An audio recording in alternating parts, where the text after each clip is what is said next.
Assalamualaikum warahmatullahi wabarakatuh. Selamat bertemu kembali sahabat umroh. Kali ini saya membahas tentang rakyat kita yang suka banget korupsi. Tingginya tingkat korupsi di Indonesia tanpa ada usaha yang dapat menghentikan menimbulkan suatu masalah besar bagi kemajuan bangsa Indonesia.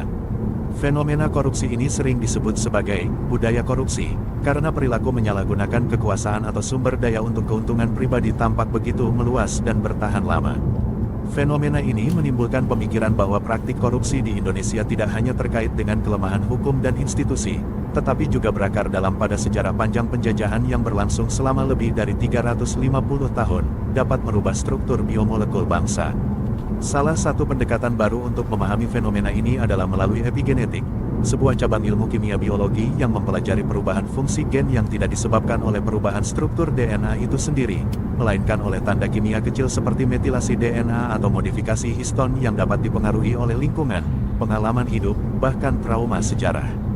Melalui kacamata epigenetik, kita dapat membayangkan bagaimana pengalaman kolektif bangsa yang mengalami penindasan, kemiskinan, dan ketidakadilan dalam kurun waktu panjang dapat meninggalkan jejak biologis yang memengaruhi pola pikir, psikologi, dan perilaku sosial hingga generasi berikutnya. Konsep dasar epigenetik. Epigenetik secara sederhana dapat didefinisikan sebagai perubahan ekspresi gen tanpa mengubah urutan DNA. Perubahan ini terjadi karena adanya molekul kimia kecil yang menempel pada DNA atau protein histon. Ada 3 mekanisme utama, yaitu pertama, metilasi DNA, penambahan gugus metil pada basa sitosin DNA. Semakin banyak metilasi, semakin sulit gen tertentu dibaca dan diekspresikan. Kedua, modifikasi histon, protein histon yang menjadi gulungan DNA dapat diberi tanda kimia tertentu melalui asetilasi, metilasi, atau fosforilasi, sehingga DNA menjadi longgar bersifat aktif atau rapat bersifat nonaktif dalam suatu reaksi. Dan ketiga, terbentuknya mikrorna, molekul RNA kecil yang dapat menghambat proses penerjemahan gen menjadi protein. Ketiga mekanisme ini bersifat dinamis. Artinya, lingkungan, pola makan, stres, trauma, maupun pengalaman sosial dapat mengaktifkan atau menonaktifkan gen tertentu.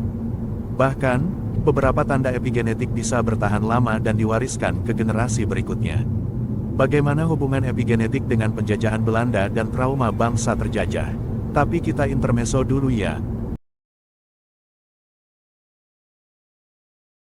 Mantan Presiden RI yang jenius meninggal dan masuk surga. Dalam beberapa jam pertama, ia bertemu 4 pria dari Indonesia. Halo, sapanya kepada pria pertama. Anda pasti kenal saya, mantan Presiden Republik Indonesia. Senang bertemu denganmu, kata pria itu. Ngomong-ngomong, IQ-ku 160. Benarkah? Kalau begitu, kita bisa membahas tentang teknik pesawat. Dan aku, kata pria kedua, memiliki IQ 140. Hebat, kata Presiden. Kita bisa membahas teori-teori matematika ekonomi pembangunan. Sedangkan aku, kata pria ketiga, IQ-ku 120. Senang bertemu denganmu. Kita bisa membahas konsep pembangunan industri nasional negara kita. Dan Anda, Tuan, kata Presiden, sambil mengulurkan tangannya kepada pria keempat, saya juga senang bertemu denganmu. Saya merasa terhormat, kata pria keempat, tapi IQ saya hanya 85. Oh, tidak apa-apa, kata Bapak Presiden, bagaimana keadaan di DPR? Survival mode. Dari perubahan epigenetik menuju budaya korupsi. Jika kita hubungkan, mekanisme biologis ini dapat membantu menjelaskan mengapa perilaku korupsi begitu sulit diberantas di Indonesia. Secara hipotesis, jalurnya dapat sebagai berikut. Trauma sosial akibat penjajahan menyebabkan timbulnya stres kronis menyebabkan aktivasi senyawa epigenetik. Perubahan epigenetik pada gen pengatur stres, dopamin, dan serotonin menyebabkan perubahan cara otak memandang tingkat risiko, arti harga diri, dan nilai-nilai moralitas. Perubahan tersebut mendorong perubahan psikologi survival mode seseorang cenderung menjadi oportunistik, mementingkan kepentingan pribadi jangka pendek. Menormalisasi perilaku menyimpang dan bila banyak orang melakukannya, lahirlah budaya permisif terhadap korupsi.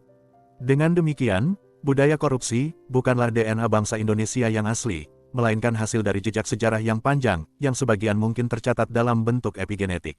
Pertanyaan berikut adalah bisakah epigenetik diubah? Kabar baiknya, epigenetik tidak bersifat permanen. Tanda-tanda kimia pada DNA dapat dihapus atau diubah kembali. Ada 3 unsur utama untuk mengembalikan epigenetik menjadi normal, yaitu pertama secara psikologis dan sosial dengan pendidikan anti korupsi yang konsisten, menciptakan lingkungan sosial yang adil dan transparan.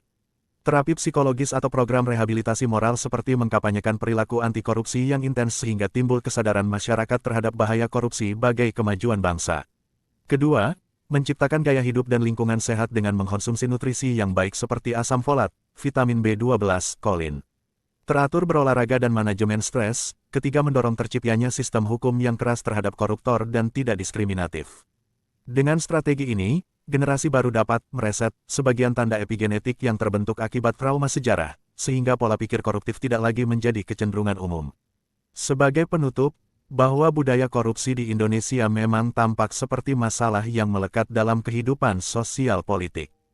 Namun, dengan perspektif epigenetik, kita bisa melihat bahwa fenomena ini bukanlah sifat bawaan atau DNA asli bangsa, melainkan hasil dari trauma sejarah panjang penjajahan yang meninggalkan jejak psikologis sekaligus biologis. Epigenetik mengajarkan kita bahwa trauma dapat diwariskan, tetapi juga dapat dihapus. Sama halnya dengan budaya korupsi, meskipun diwarisi dari sistem kolonial yang menindas, bangsa Indonesia memiliki peluang besar untuk mengubahnya melalui pendidikan, keadilan sosial, reformasi institusi, serta kesadaran kolektif.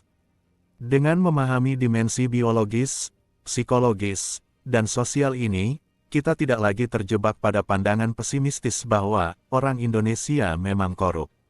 Sebaliknya, kita dapat memandang masalah ini sebagai warisan yang bisa diatasi, dengan cara memperbaiki lingkungan, memperkuat nilai moral agama, dan mengupayakan keadilan bagi seluruh rakyat. Konsep ini meski belum dipakai untuk masalah sosial, mungkin bisa membuka peluang riset pemberantasan korupsi di masa depan. Demikian sahabat Umroh pembahasan kita kali ini, semoga berguna dan semoga senyawa koruptor ini belum menempel di tubuh kita dan jangan lupa subscribe ya. Wassalamualaikum warahmatullahi wabarakatuh.